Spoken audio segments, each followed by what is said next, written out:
of the tests that were unique to him is that he was the only believer in Allah even before the revelation began. As a teenager, as a young boy, wahi had not come down upon him. Revelation had not yet begun.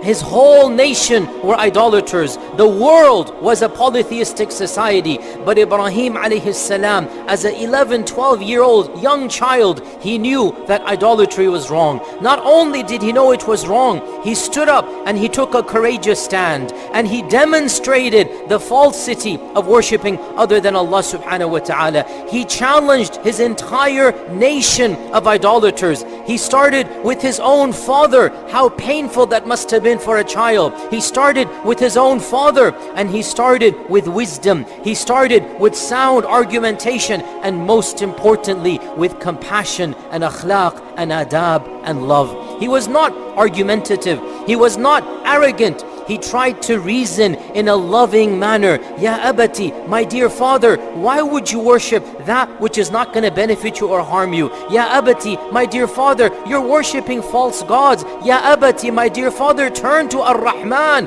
Ar-Rahman is the one that you should worship. He keeps on trying, and his own father turns against him. His own tribe turns against him. The very king becomes involved, and the king wants to make an example of this young boy. And so the king threatens him, if you don't leave your false ways, the king says, you shall be executed. And despite being jailed, despite being tortured as a teenager, Ibrahim remains firm. And as you know, Nimrud builds that fire 3 days and 3 nights to try to persuade Ibrahim to stop. Ibrahim does not stop, and he is thrown into that fire without any helper other than Allah. And that's when he says, Hasbunallahu wa ni'mal wakil. Hasbunallahu wa ni'mal wakil. Our Prophet sallallahu alaihi wasallam taught us, when Ibrahim was thrown into that fire that Nimrud made, this is the dhikr that he said. He taught us because he wanted us as well to memorize this dhikr. When the world has turned its back on you, when there is no helper in this dunya, then you turn to Allah subhanahu wa ta'ala and you say,